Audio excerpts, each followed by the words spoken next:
Hey folks, welcome back to the channel. Your home for all content Marvel Mystic Mayhem. Today we've got our second video in Worth the Whale series, and we're going to be talking about Invisible Woman. So if you are new to the channel, the Worth the Whale series is basically where we are going to do a video where I tell you if you're a free-to-play or a light spender, or even if you are a spender, should you be spending money, keys, gems on getting this new character? And so today's video is going to be about Invisible Woman. We're going to discuss that question. And then we'll also show a little bit of how you play with this character, what highlights, artifacts, what stats should you be focusing on, what are some rotations that you need to go through, how do they work with other characters. And so let's just get right into it. For Invisible Woman, should you be pulling on Invisible Woman if you are free to play or a light spender? The answer is no.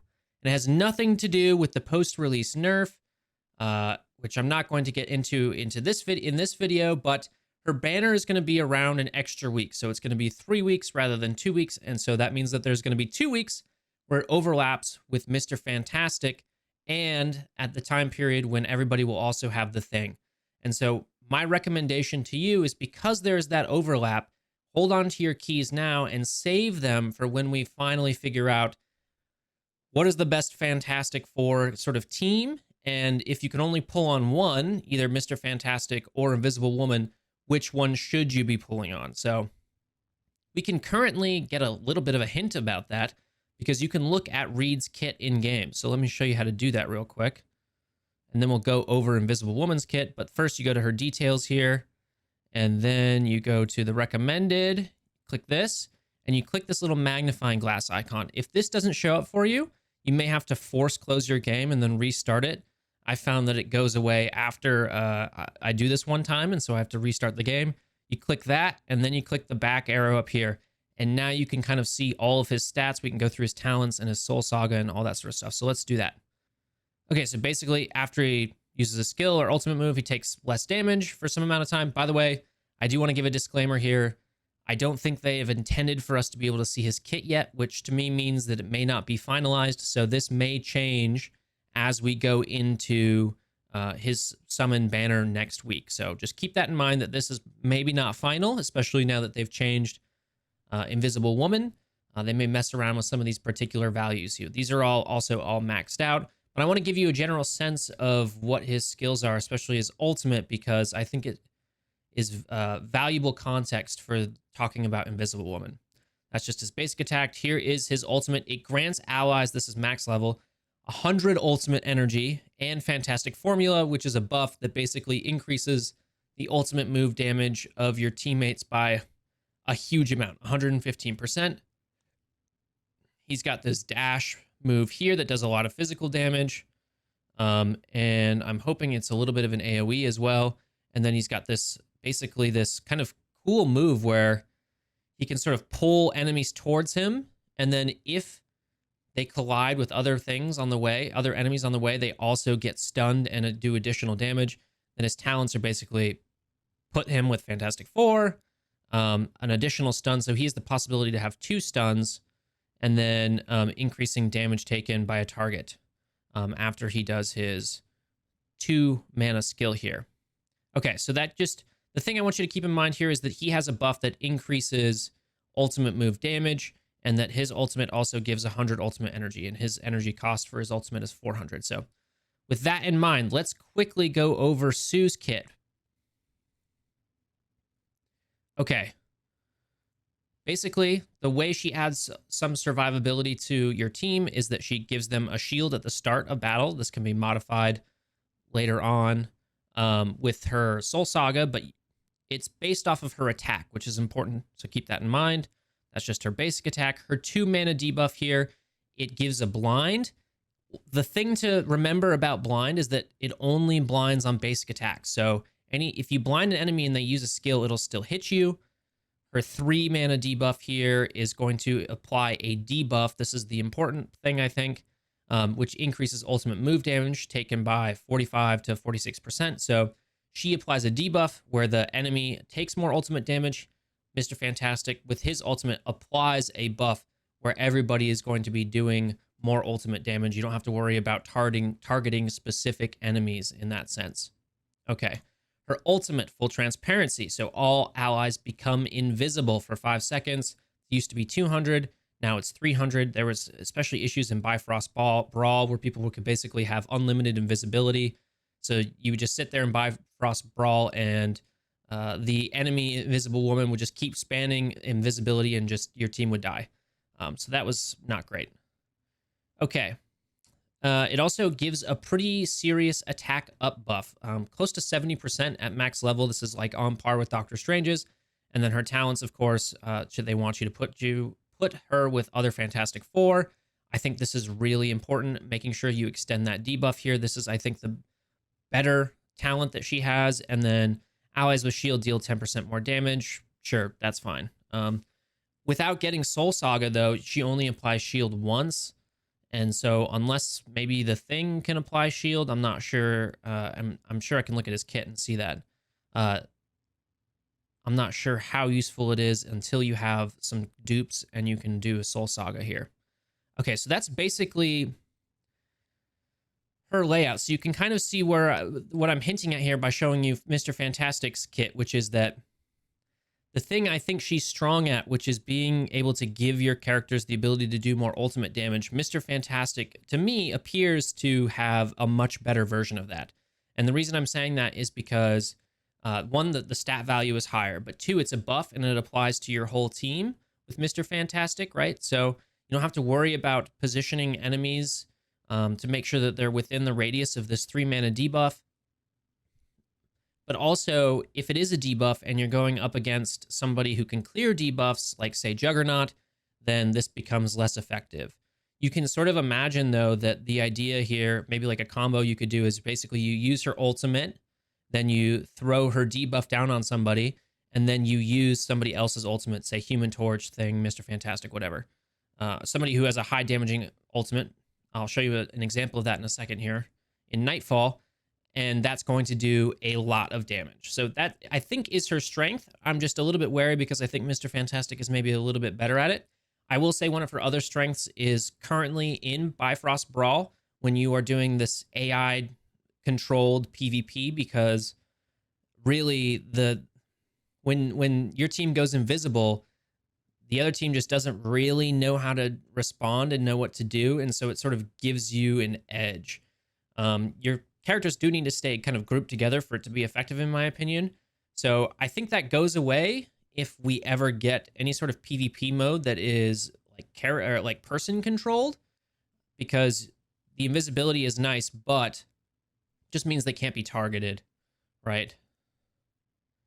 So if you still have any sort of AoE, then you can still, any sort of AoE skill, you can use that and you can still kill them. And then the blind is also ineffective as well if you just are making sure you time your skills correctly. So I think for player controlled PvP, which is a game mode we don't have, she becomes less effective. But I do want to emphasize that her 3-mana skill debuff for ult damage increase is pretty good.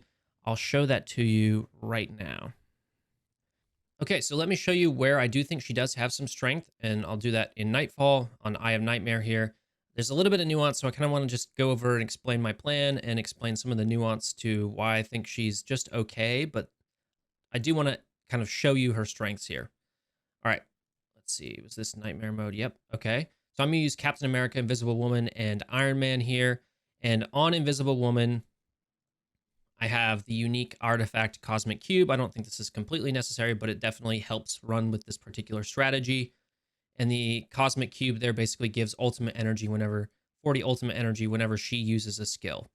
Okay, so that's the important part there. So this general strategy is that I want to get one hand down pretty close to as low as possible, and then get another hand down, get some damage on it. But I want Iron Man's ult to come up. I will debuff one hand, the one that has more health, pop his ultimate, which can hit both hands, get both hands to come all the way down as fast as they can.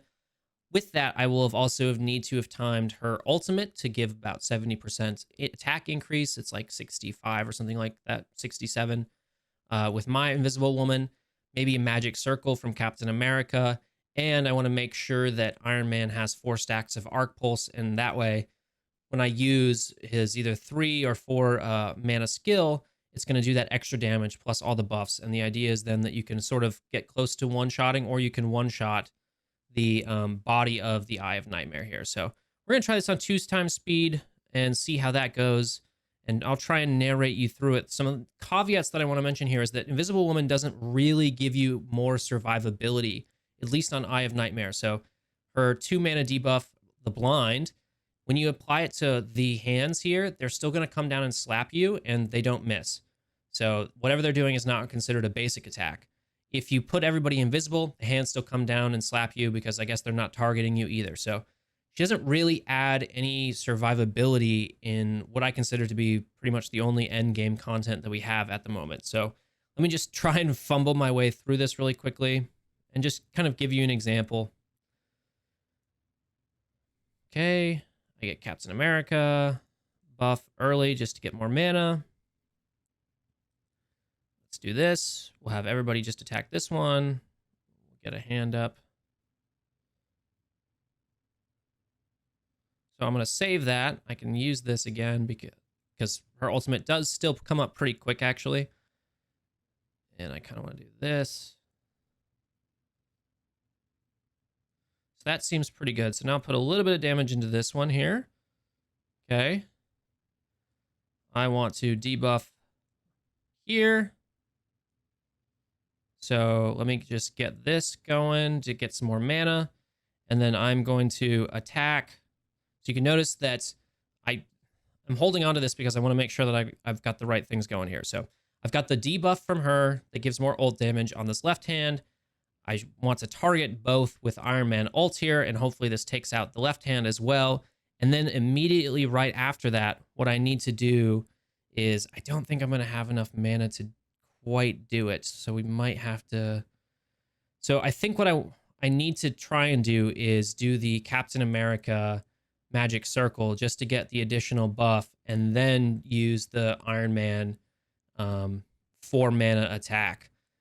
So we might have to wait a second. So this isn't going to be like a super close run here. So, okay, but we might actually have enough mana off the bat. As soon as I'm done with this, yep, let's do this. And we got 4, so let's just try it.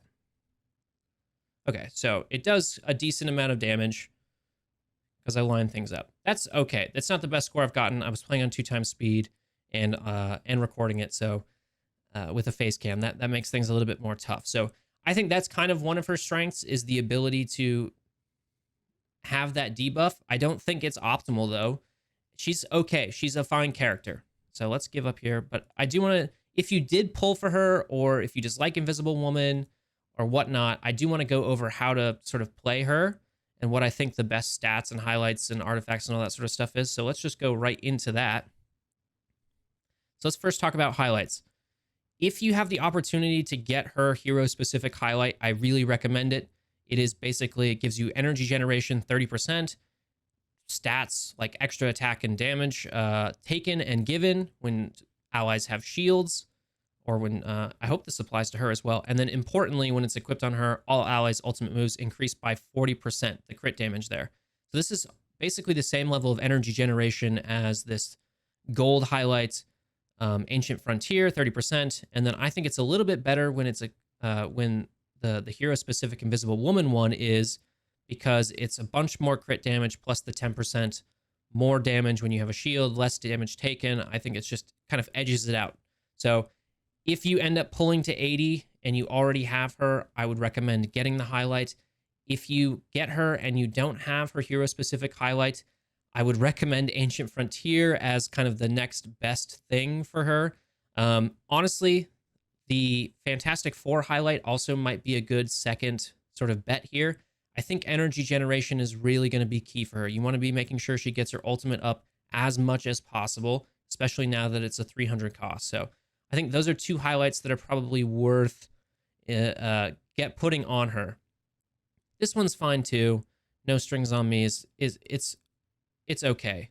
That just boosts stats, but you really want to highlight that gives her additional energy generation. So speaking of that, let's talk about artifacts. The two stats I think you really need to be prioritizing are her energy generation and then her attack.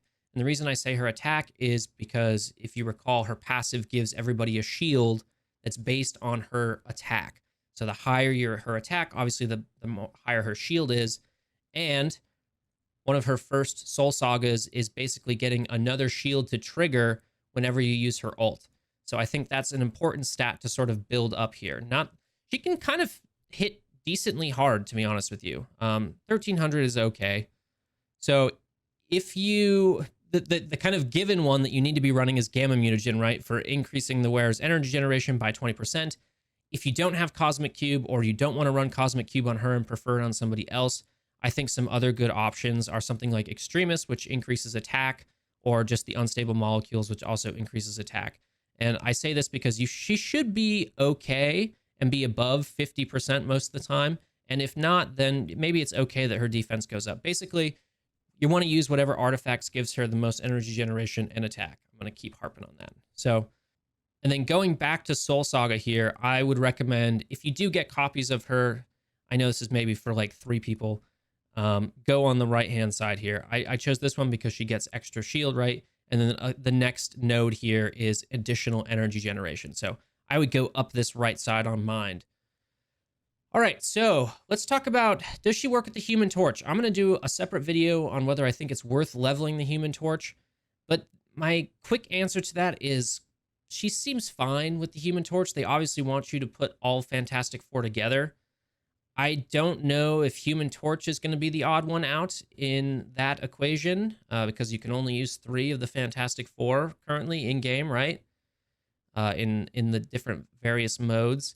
So I'm just not convinced that he is made better by being with Sue, except for the stat bonuses. Like, the synergy doesn't really seem there to me. Maybe I'm missing something. Okay, so let's wrap this up. My final thoughts are basically hold off on pulling on her banner for now, especially if you are free to play or a light spender and you want to make sure that you use your keys in the best way possible. I think she doesn't really add something that other characters in the game don't already do in some form or another. And currently, there is no need to build a wide roster, right? The only thing you need to be doing right now is building like 4 to 6 characters that can complete the content and maybe get you in the top 1 to 5% in Nightfall. And that's it. So there's no reason to build a wide roster. So she's not broken, and she doesn't add enough viability for things for you to be pulling on her. So I would just hold on to it, wait until Mr. Fantastic comes out. Maybe there'll be a new game mode that they announce as well, and then things will change over the next 3 weeks while her banner is out, and we can revisit this. But I would say hold off on this for now. She's fine. It's definitely not a power creep character. But that's it for me. Thanks for watching. Take it easy.